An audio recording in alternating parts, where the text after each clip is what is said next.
Dan alhamdulillah Allah tuh ngundang aku, terus aku rasa ya gak ada kesempatan kedua gitu. Shut up and sit down.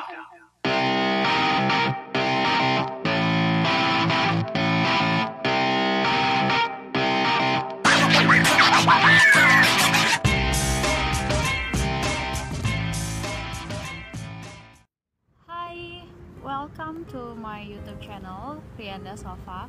Dan kali ini aku bakalan buat vlog lagi. Dan kali ini vlognya tentang my story in 2016. Jadi ceritaku selama di tahun 2016. Oke, lanjut. Jadi pertama aku mau sharing kenapa aku bisa memilih melanjutkan kuliah S2 dan kenapa Taiwan. Jadi sebelumnya aku tuh lulus di tahun 2015 lalu, tepatnya bulan 10. Nah, jadi selama bulan 11 sama bulan 12 itu aku tuh nganggur dan aku tuh galau. Tapi sebenarnya sih aku tetap cari kerja kayak job seeker gitu. Aku berharap di bulan 2016 nanti, tepatnya di Januari awal tahun, aku bisa dapat kerja. Dan alhamdulillah, yes. Aku dapat kerja pertama kali di call center Infomedia. Itu jadi call centernya Telkom. Ya kalau kamu misalnya sering komplain, ya aku yang angketin teleponnya. Dan aku kerja selama 3 bulan. Jadi Januari, Februari, Maret. Akhir Maret itu aku resign, bukan karena ada masalah ya, tapi aku dapat panggilan kerja baru yang menurut aku lebih baik lah. Karena selama aku di call center itu shiftnya ada 2, shift pagi sama shift malam. Nah aku harus bagi waktu dong. Jadi kamu bisa bayangin kalau misalnya shift malam itu aku harus masuk jam 2 dan pulang jam 10 malam. Kadang nunggu jam 10 malam itu aku ngantuk, kayak aduh, halo ya Pak ya. Lanjut lagi, yang kedua, aku diterima sebagai admin di salah satu kontraktor tambang emas di kampung aku. Jadi kampung aku tuh ada tambang emas cuy. Yo. Boom. Oke. Jadi selama aku di sana itu aku jadi admin. Jadi gimana ya, kayak balas email buat invoice, PO gitu-gitu deh. Aku menikmati banget kerja sebagai admin, namun kadang aku ke lapangan, terjun ke lapangan, kayak ikut tender gitu. Nah di sana itu benar-benar kayak merasa anak lapangan gitu, karena aku kan pakai baju kayak baju safety gitu yang ada garis-garisnya, kok kena cahaya bersinar terang. Terus pakai topi, pakai helm, pakai sepatu safety. Itu berasa kayak anak gaul tipe anak lapangan gitu. Anak gaul tipe anak lapangan. Lupain. Boom. Nah, selama di sana aku tuh aku seneng sih. Itu benar-benar kayak di zona nyaman karena aku tinggalnya di rumah sama orang tua. Enak banget tau gak sih? Jadi kalau pagi aku dibuatin sarapan sama orang tua, terus kadang dikasih jajan buat isi minyak. Itu benar-benar zona nyaman cuy. Jadi kayak yang gaji aku tuh masuk kantong semua. Tapi aku merasa kedua-duanya bukan passion aku. Aku merasa kayak gimana ya, kok aku merasa ada hal yang kurang dalam hidup aku meskipun udah benar-benar nyaman. Jadi aku keluar dari zona nyaman dan aku memilih untuk meneruskan kuliah. Jadi sebenarnya aku udah daftar dari awal tahun, Februari 2016 itu aku daftar. Sebenarnya sih awalnya tuh jadi kayak pelarian gitu. Karena kan aku bulan 11 dan bulan 12 itu nggak dapat kerja, jadi aku mikir ya udah deh aku cari kerja, aku kuliah aja. Tapi masalahnya kalau misalnya aku kuliah, aku nggak mungkin minta biaya sama orang tua dong, karena itu kan kasusnya aku S2 gitu, sementara adik aku masih kuliah dan masih sekolah.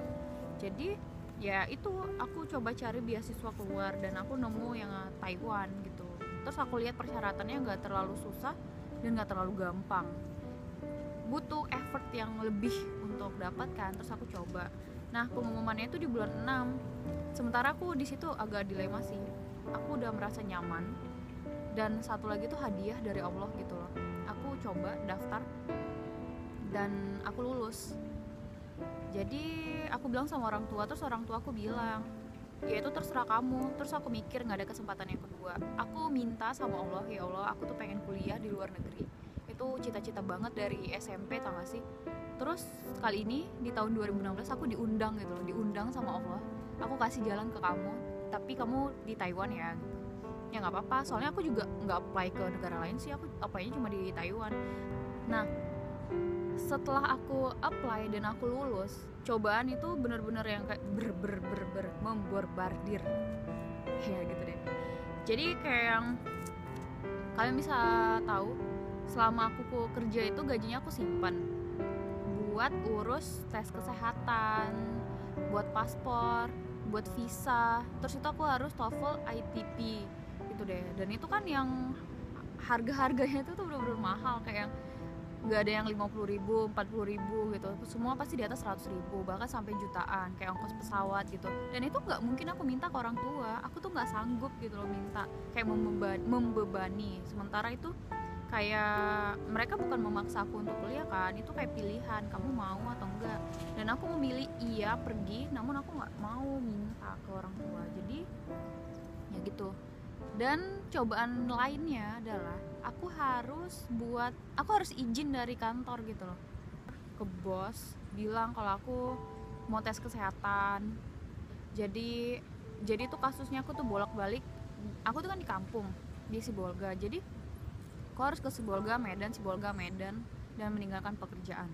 Jadi aku harus benar-benar cari waktu weekend. Jadi kayak jadwal ujian untuk TOEFL itu di weekend, jadi aku bisa berangkat Jumat, terus itu aku ada waktu 2 hari, Sabtu Minggu, Seninnya kerja lagi gitu terus sampai aku tes kesehatan, tes TOEFL, dan untuk ngurus bla bla bla bla bla bla. Karena kan aku harus ngurus banyak berkas gitu, dan aku kasusnya harus ke Medan. Jadi ya udah, aku harus bolak-balik. Dan di minggu kedua Agustus ayah aku kecelakaan.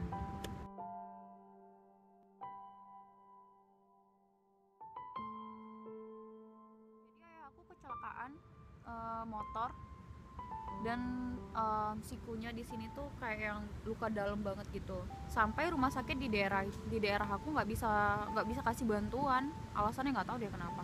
Jadi kami harus ke Medan malam itu juga, di malam kejadian. Aku nggak sempat izin ke kantor, dan aku ikut ke Medan karena nggak mungkin orang tua aku sendiri, sementara aku orang anak pertama, jadi aku ya ikut menemani. Dan selama di sana itu, di rumah sakit di Medan, lebih kurang 1 minggu. Gak logis dong, aku izin selama seminggu coy, cuti enggak apa enggak gitu. Terus aku bilang ke bos, gak enak sih, aku bilangnya lewat telepon. Terus aku bilang orang tua aku kecelakaan dan aku harus menemani, jadi aku resign. Dan bos aku tuh bener-bener kayak pengertian banget. Aku dikasih izin untuk ya resign.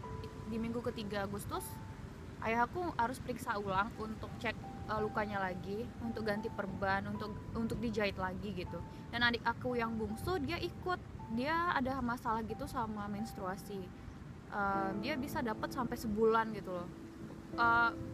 Umumnya sih kan cuma 3-5 hari atau seminggu deh, ini sampai sebulan gitu. Nah, waktu dites, boom, dia harus dirawat inap.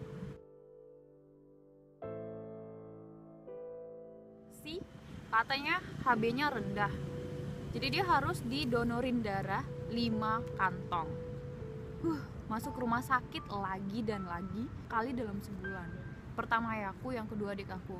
Jadi untungnya adik aku yang kedua juga libur, dia kuliah di UNRI, Universitas Riau. Jadi aku sama adik aku gantian gitu. Jadi hari ini aku sama adik aku jaga adik aku di rumah sakit karena harus dirawat inap, dan mama aku di rumah jagain ayah aku. Atau besoknya kami tuh satu rumah tuh langsung ke rumah sakit, kayak pindah rumah gitu. Jadi mama aku masak untuk kami makan di sana. Aku mikir sampai yang sharing ke adik aku, kayaknya aku nggak jadi berangkat deh ini. Maksudnya yang selama sebulan itu kayak bertubi-tubi gitu, impossible rasanya. Sementara aku seminggu lagi bakalan berangkat. kasusnya mereka masih sakit gitu loh, mungkin nggak. Tapi mama aku bilang nggak ada yang nggak mungkin, kamu sudah memilih, ya udah kesana lah gitu. Masalahnya aku juga nggak punya duit lagi, duit aku udah habis buat tes kesehatan, buat bantuin adik aku biaya rumah sakit, untuk rumah sakit ayah aku juga, dan ongkos pesawat juga. Memang sih ya karena kasusnya kan aku juga baru kerja berapa bulan gitu, jadi duit aku juga nggak banyak banget. Terus mama aku bilang nggak masalah. Terus dari situ aku mikir aku harus benar-benar kuliah yang baik gitu.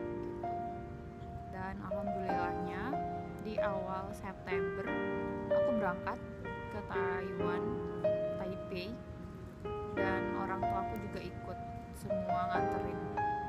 Dan masalahnya lagi yang belum selesai, visaku belum selesai. Jadi visaku selesai itu dan udah sah di tangan aku H-2. Bayangin, aku berangkat Selasa, visanya itu nyampenya di Medan dari Jakarta itu Minggu, dan Senin aku baru pegang. Itu sampai semalam aku nggak bisa tidur, tau gak sih? Sementara aku udah mau berangkat, visa tuh nggak ada. Ya gimana kasusnya coba? Aduh. Tapi itu sudah terlewati semuanya dan sekarang aku udah di sini.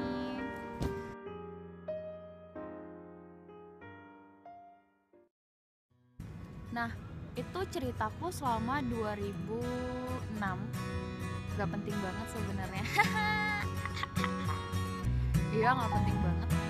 Cuman aku pengen sharing ke teman-teman yang lain, khususnya teman-teman aku yang aku chat satu-satu sampai yang, tau gak sih tahun depan itu beasiswanya masih buka loh, kamu gak mau coba apa? Tau gak sih tahun depan itu beasiswanya masih buka loh, kamu gak mau coba apa? Kemudian harapan aku di tahun 2017 nanti, pertama aku mau dapat nilai bagus untuk lanjutin beasiswa. Terus yang kedua, kuliah lancar pasti, dan kerjaan juga lancar. Yang ketiga, aku pengen pulang di summer break nanti, karena pas summer break itu kebetulan lebaran kan, jadi aku pengen pulang.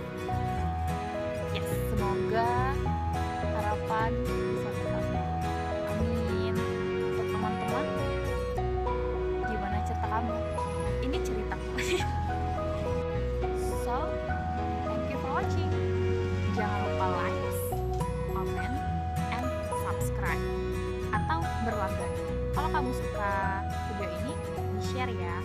Thank you. I'm Brenda Sofa signing out. Bye-bye.